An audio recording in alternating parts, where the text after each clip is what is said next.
Ladies and gentlemen, I'd like to ask you a question, a series of questions if you'd bear with me. Why? Why was this movie made? How? How did no one between the 47 Warner Brothers executives, scriptwriters, editors, line producers, and God knows who else not stop this atrocity somewhere along the way? Pre-production even. And what? What can you do to get the time back that you spent watching this movie? Nothing. Nothing is the answer. Time is an empty void and life is meaningless, but we can yell about it here and I'm going to. I'm going to yell about the acting, plot, demographic even, but I first want to point out that this movie is two different movies. The animated section and the non-animated section, the one with human beings. The animated section of this movie, which is roughly a 30-minute section early on in the movie, was excellent in my opinion. When Lebron turned into a cartoon and entered Looney Tuneville or wherever, that was what we all wanted. It's why we watched this. That section wasn't just the Bugs Bunny of old, but was Warner Brothers using its substantial intellectual property to boast a really fun half hour. It was nostalgia lane for someone roughly my age or older who grew up with Looney Tunes and was a teenager when Austin Powers came out, then giving an ode to Steve Jobs and the internet revolution period, leading all the way up to modern pieces like Mad Max and Rick and Morty. It was fantastic. To me, it was more than just a cartoon basketball movie at that point. It was my upbringing. I loved it. Unfortunately, we had to sit through an hour and a half of utter nonsense entertainment cancer to get that 30 minutes of bliss. And let's just say they didn't offset each other. I'll get to the writing here in a bit, but let's touch on the acting real quick. Was the acting good? No! Interesting. Well, maybe it wasn't good because they didn't see it coming, that athletes can't act very well. Maybe they just thought he'd naturally be good at it, and they didn't see that coming. Listen, guys, I'm a ball player.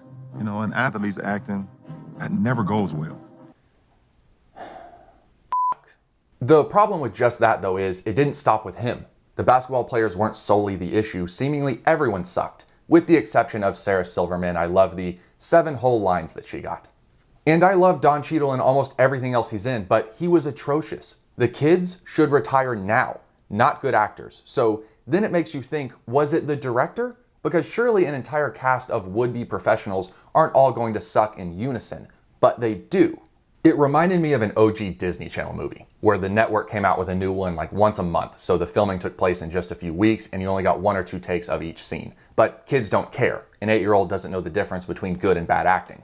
An adult does though. So all of this leads to the question, who did they make this movie for? It's PG, whatever, it's Looney Tunes. I didn't expect blood and ass to be spread across the screen. But if you're making this for fans of the first movie, or rather, people who grew up on all the movies and shows I previously mentioned, then that's not for 10-year-olds. So why do the emotional family scenes have the nuance and depth of a kiddie pool? From the second this movie starts, you know exactly what the plot's going to be, and that half-ass script continues till the very last scene. There's a controlling parent who wants the kid to follow in their footsteps, even though the kid wants to choose their own path in life. Ooh, we've never heard that one before. I'm saying all of this to say the tone was light years off. You can't make a movie with constant references for 30-year-olds, but have the dialogue of a Sunday school message. This movie just couldn't pick a lane and failed miserably. But that's not the end of the rant. How do you win? Like in the first movie, a character is stuck in an alternate universe and has to win a game of basketball to get out. Sure, love it. Unlike the first movie, no one knows the rules. There's style points. Okay, but how many points is a shot worth? When can you use upgrades? Why does she get to dunk the ball 20 times in a row without changing possession? How come everyone is double dribbling? Is that not a rule all of a sudden?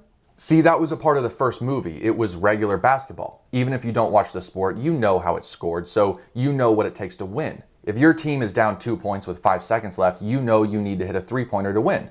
Basketball.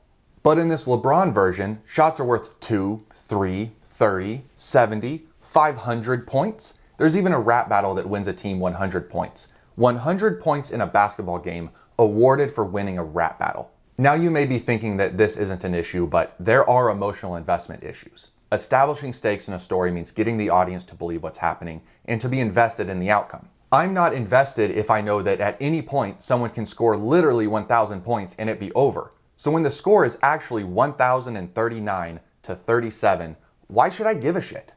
The answer is I don't. No one is going to. And to round it out, when Toon Squad finally does start winning the game, the bad guy can now remove the ball from the basket and take points off the board. Makes sense. To wrap this up in a nice, pretty little cohesive package, I liked pieces of it. Small pieces. I liked that it was in the same universe as the first Space Jam. They reference that movie many times as an ode, and it's funny. They throw a Michael B. Jordan joke in and have him quote Friday Night Lights, another thing I grew up on, and many other things like that, but they missed the mark by miles. If this was shot as a fully animated TV show even, 10-episode season with an overarching plot, but we saw more of the Warner Brothers IP and various storylines, this would have been amazing content. And you may rightfully be saying that's not what this was supposed to be, it's a follow-up to Space Jam. Okay, then why'd they include all that IP in the first place? Tons of movie references like There's No Crying in Baseball, King Kong Ain't Got Shit on Me, Bill Belichick for some reason, wrong sport, but okay. They dipped their toes into so many different fun pools, and when they finally committed to one of them, it was a half-assed story about a man who makes $100 million a year and his kids struggle between playing basketball or learning to code, even though he'll never pay for anything a day in his life. It's just disappointing. The last caveat I'll throw in before rating this is I'll say, I'm sure kids will enjoy it. They don't know good content from bad, they barely know what day it is. So sure, for a PG kids movie, good for you, Warner Brothers. You did it, and it only cost you $150 million. I give it a 3 out of 10. It was nowhere near being a good movie, acting sucked beyond words, plot was cookie cutter, and I never cared about the outcome because the rules were all nonsensical.